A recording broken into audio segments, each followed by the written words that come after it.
بہت ساری پرابلمس بھی تھیں ان کے اس طرح اقتدار میں آنے پہ، کیونکہ میں یہ سمجھتا ہوں کہ پاکستان کی جو ملٹری اسٹیبلشمنٹ ہو، جوڈیشل اسٹیبلشمنٹ ہو یا سول اسٹیبلشمنٹ ہو، ان کو اپنے آئین میں دیے ہوئے حلف کے مطابق اپنا رول ادا کرنا چاہیے۔ ان کا کوئی کام نہیں ہے۔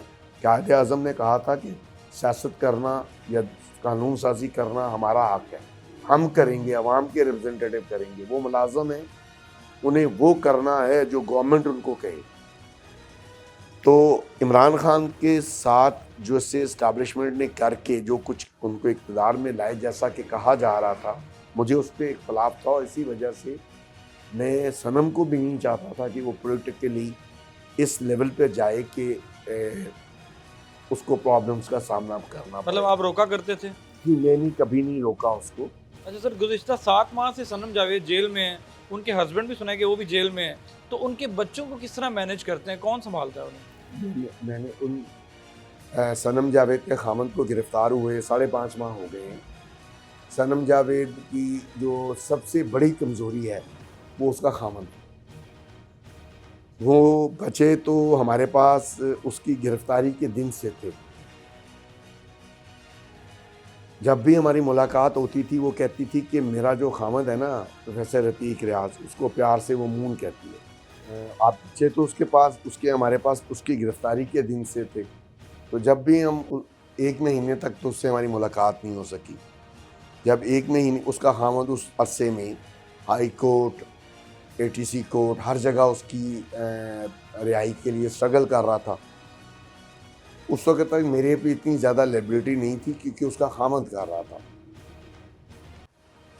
1 مہینے کے بعد جب اس کے ساتھ ہماری پہلی ملاقات ہوئی تو جو اس کا پہلا ہم سے مطالبہ تھا وہ یہ تھا کہ پاپا مون کو کچھ نہیں ہونا چاہیے۔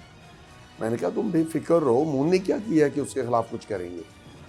کہتی بس مون نے یہ کیا ہے کہ وہ مجھے لے کر چھوڑنے گیا تھا اور چھوڑ کے واپس آ گیا۔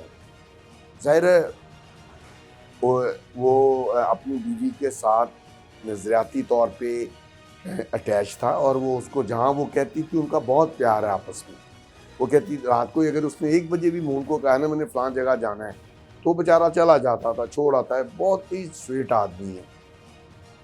میں نے کہا کوئی بات نہیں، وہ تجھے باہر ہے، تیرے سے مل رہا ہے۔ کہتی نہیں، مجھے اندر دھمکیاں دی جا رہی ہیں کہ ہم تمہارے خامند کو بھی بند کر دیں گے، ہم تمہارے بچوں کو بھی کر دیں گے۔ میں نے کہا تیرے بچے میری کسٹڈی میں ہیں، اور میں نہیں سمجھتا کہ پاکستان کا کوئی قانون ایسا موجود ہے جس میں ان کو میرے سے کوئی زبردستی لے کے جا سکتا ہے۔ اگر کوئی قانون کی خلاف ورزی کرتے ہوئے کرے گا تو میں اس کو روک لوں گا۔ میں اتنا کمزور بھی نہیں ہوں کہ کوئی ڈاکو میرے گھر میں آئے گا اور تیرے بچوں کو اٹھا کے لے کے جانے کی کوشش کرے گا تو میں اس کو کہوں گا کہ آرام سے لے جاؤ، نہیں لے کے جانے دیں۔ جہاں تک مون کی بات ہے، جب مون نے کچھ کیا نہیں تو اس کو کیوں پکڑیں گے؟ کہتی پاپا وہ کر ہی جا رہے ہیں یہ۔ میں کہ نہیں کرتے، گھبراؤ نہیں۔ however کوئی 2 ماہ 5 دن کے بعد مون کو انہوں نے گرفتار کر لیا۔ تو جب مون کے ساتھ میری سرور روڈ پہ پہلی ملاقات ہوئی گرفتاری کے بعد، تو وہ مجھے ہمیشہ اپنی شادی کے بعد سے لے کے آج تک خان صاحب ہی کہتا ہے خان صاحب صنم کو توڑیں گے اب یہ میرے نام سے بلیک میل کر کے، تو صنم سے کہنا اگر یہ مجھے گولی بھی مار دینا تو آپ جس جگہ کھڑی ہو، جو آپ بہتر سمجھتی ہو وہ کرنا۔ آئی واز سو پراؤڈ کہ ان میاں بیوی میں کتنی انڈرسٹینڈنگ ہے کہ وہ یہ کہہ رہی ہے کہ میرے خامند کا خیال رکھنا، اس کے بچوں کا نہیں فکر۔ وہ کہہ رہی ہے مجھے پتہ ہے میری ماں مجھے میرے بچوں کو پال لے گی، لیکن پاپا میرے خامند کا خیال رکھنا۔ اور خامند یہ کہہ رہا ہے کہ خان صاحب میری بیوی کو کسی طرح جھکنے نہیں دینا۔ تو یہ ہوتی ہے میاں بیوی کی عزت۔ بطور باپ آپ صنم کی اس مشکل میں کہیں نادم تو نہیں، کوئی افسوس تو نہیں، یا فخر محسوس کرتے ہیں؟ صنم کی زندگی کے ایک لمحے پہ بھی مجھے جو ہے نا کسی قسم کی ندامت نہیں ہے۔ اس نے اپنی زندگی کی ابتدا جو ہے نا، جہاں سے جس دن سے وہ پیدا ہوئی ہے اور آج 7 مہینے 14 دن اگر وہ ڈیتھ سیل میں ہے، اس کی زندگی کا کوئی ایک کمزور لمحہ نہیں ہے جس پہ میں یہ کہوں کہ مجھے شرمندگی ہے۔ مجھے اپنی بیٹی پہ پراؤڈ ہے۔ وہ میں زندگی میں بہت کم رویا ہوں، بہت کم، شاید 2 یا 3 دفعہ، ایک دفعہ اپنے والد کے انتقال پر۔ ہمارے خاندان میں لوگوں کی زندگیاں بہت لمبی ہیں۔ میں نے اپنی 64 سالہ زندگی میں بہت چھوٹا تھا تو اپنے دادا کا انتقال دیکھا، اس وقت رونے کا کوئی مائنڈ سیٹ نہیں تھا، اور پھر میں نے اپنے والد کا انتقال دیکھا، اس وقت رویا، یا بے نظیر کی شہادت پہ رویا۔ لیکن اس کے بعد آج سے کوئی 4 مہینے پہلے ایک کال آتی ہے مجھے کربلا سے۔ کال کرنے والے کا نام تھا حیدر علی، میں اس کو نہیں جانتا، وہ کہیں یو کے میں سیٹلڈ ہے، کراچی سے ان کا تعلق ہے۔ انہوں نے دعویٰ کیا کہ جی ان کا ایک گروہ یو کے سے جو زیارات ہیں کربلا کی اس کے لیے آیا ہے، اور انہوں نے زینب بنت علی کے مزار پر کھڑے ہو کے صنم کے لیے دعا کی، اور اس نے کہا کہ میں یہ سمجھتا ہوں کہ جیسے زینب بنت علی یزید کے سامنے کھڑی ہو گئی تھی نا، صنم وہ سنت ادا کرتی۔ میں نے کہا یا صنم، کہاں حضرت علی رضی اللہ عنہ، کہاں ان کی عظیم بیٹی، کہاں صنم اور کہاں میں، لیکن آپ کی دعا کا شکریہ۔ میرے اس وقت میری آج بھی جب میں وہ بات کرتا ہوں تو میری آواز بھرا جاتی ہے، اور میں فخر محسوس کرتا ہوں کہ میری بیٹی وقت کے حکمرانوں یزیدوں، وہ کہتی ہے کہ میں جو میرے پاکستان کے لوگوں یا میرے پنجاب کے خصوصاً لوگوں کے اوپر یہ الزام ہے کہ ہم طاقتوروں کے سامنے کھڑے نہیں ہوتے، میں اس داغ کو دھونا چاہتی ہوں۔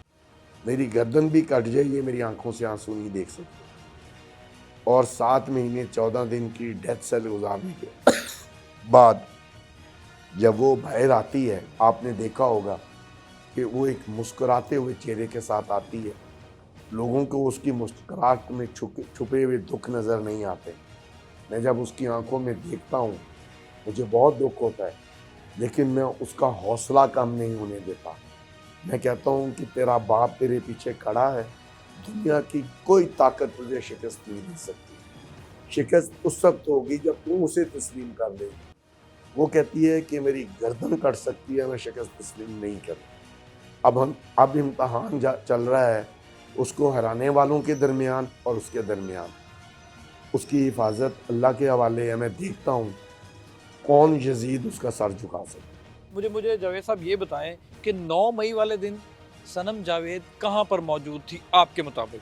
میرے مطابق نہیں، میں دعوے سے کہہ رہا ہوں کہ اگر اس میں ایک لفظ غلط ثابت ہو جائے تو اس کو میں اپنے ہاتھ سے چوک میں لٹکوا دوں گا۔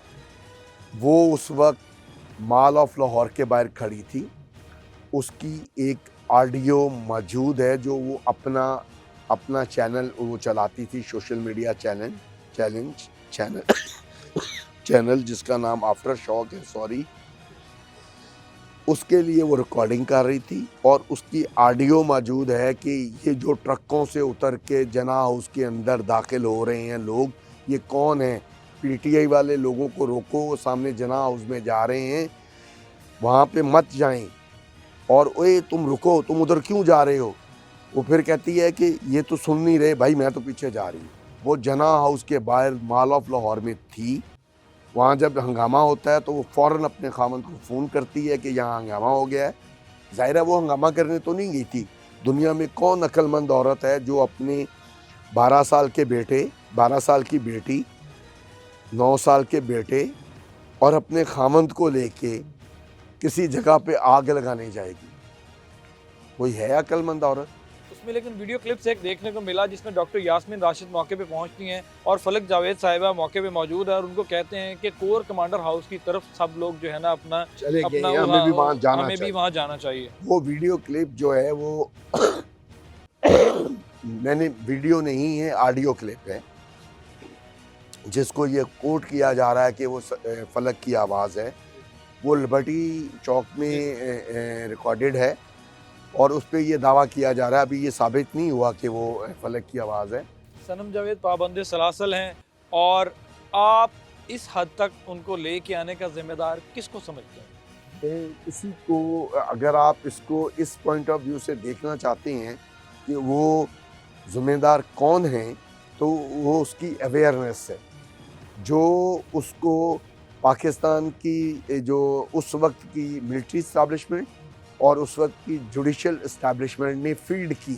سر آخر میں میرا ایک سوال ہے کہ میاں نواز شریف بڑی تیاری سے لندن سے پاکستان آئے اور بہت شاندار استقبال بھی کیا گیا، تو کیا سمجھتے ہیں اگر مسلم لیگ نون کی حکومت بن جاتی ہے تو کیا اس ملک کی تقدیر بدل جائے گی؟ جس دن اس شخص کو جو ایک 50 روپے کے اسٹامپ پیپر پہ ایک جھوٹا بیان الفی دے کے بگوڑا ہوا تھا اور مجرم کی حیثیت سے گیا تھا، وہ اس ملک میں مجرم کی حیثیت سے داخل ہوا تھا، اور اس ایک سپریم کورٹ کی طرف سے ڈکلیئرڈ مجرم کو جو پروٹوکول دیا گیا، وہ اس سارے سسٹم کے منہ پہ کالک ہے، خواہ وہ جوڈیشری کا سسٹم ہو، ایڈمنسٹریشن کا سسٹم ہو۔ آپ ایک مجرم کو کیسے پروٹوکول دے سکتے ہو؟ بعد میں جیسے بھی انہوں نے مینیج کیا عدالتوں کو، جو بھی کیا، مگر عوام کی نظر میں وہ آدمی آج بھی مجرم ہے۔ اگر فیئر الیکشن ہوتا ہے تو میں نہیں سمجھتا کہ پورے پاکستان میں نون لیگ کے ٹکٹ کی وجہ سے کوئی بندہ جیت سکتا ہے، نون لیگ کے ٹکٹ کی وجہ سے کوئی جیت سکتا ہے۔ اگر کوئی آدمی نون لیگ کے ٹکٹ کے ساتھ اپنی ذاتی ووٹ بینک کی وجہ سے جیت جاتا ہے تو اور بات ہے، اور وہ بھی زیادہ سے زیادہ کتنے لوگ ہو سکتے ہیں پورے پاکستان میں؟ میرا خیال میں 8-10 جو ٹرائبل ایریا کے یا دیہی علاقوں کے سردار یا وڈیرے شڈیرے ہیں، وہی۔ میرا تو خیال ہے کہ شہری علاقوں میں شاید لاہور، قصور، گوجرانوالا، فیصل آباد وغیرہ وغیرہ میں ان کو تو وہ ان کے جو ووٹر ہیں نا جی، وہ ووٹ والے دن شاید منہ پہ کپڑے چڑھا کے جائیں گے شرمندگی کی وجہ سے، نہیں جائیں گے، کیونکہ جتنا اس کو پروٹوکول کے تحت لاہور لا کے پاکستان میں سسٹم نے اپنے آپ کو ایکسپوز کیا ہے، وہ لوگوں میں نفرت پیدا کرنے کے لیے کافی نون لیگ کے ساتھ۔ جی بالکل، آپ نے جاوید خان صاحب کی گفتگو سنی۔ صنم جاوید کے والد نے تفصیلاً گفتگو کرتے ہوئے یہ ساری چیزیں آپ کے سامنے رکھی ہیں۔ ملتے ہیں نئے ٹاپک، نئی سٹوری کے ساتھ، تب تک کے لیے ہمیں اجازت دیجیے۔ اللہ حافظ۔